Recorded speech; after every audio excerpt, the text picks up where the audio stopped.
So we went to the family winemakers tasting in La Jolla. Took Dad out. You guys will be seeing some videos and some pictures from that day with my dad out tasting again. And we ran into some old friends. But the notable thing that was happening at Del Mar that day was the gun show. Oh, yeah. Okay, half a mile long at noon to get into the gun show while guys are walking out with ammo boxes like this, 1,000 rounds at a time, right? Because you can't buy ammo right now. And but we ran into Montgomery Paulson. Oh, that's right. Yeah, Pat Paulson's son of Pat Paulson. Mm-hmm. And he's coming in to do a video with Ed and I one of these days, and we'll get you out the wines. The wines are really actually quite good.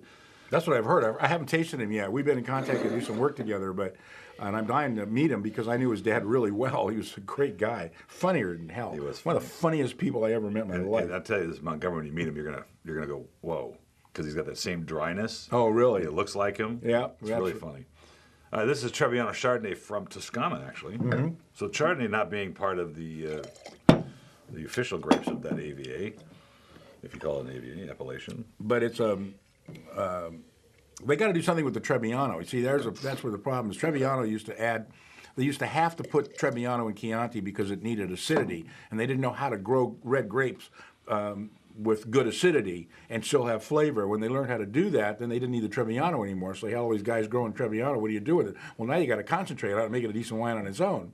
So the best way to do that is to blend other grapes into it, like Chardonnay, and this works incredibly well. It's really good. Because sometimes when you blend these grapes that aren't sort of indigenously grown together, in the sense of the Chardonnay is really from Burgundy, France, and then you grow it in Italy. Sometimes they don't blend well, but I don't get any separation here. No, I think it's terrific. Component-wise, I taste them both. I mean, it's a nice merge. $22.99 on the shelf, $13.99 on the reorder price, and this is one of those light wines that you kind of pass off without thinking about unless you really concentrate on it. And then you have it with food, and it is a totally different wine.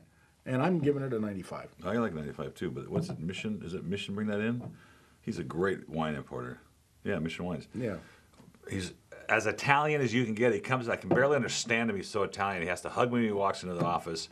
You have to talk about your family first before you talk about wine, which is the same thing to them. And then you can start talking business. And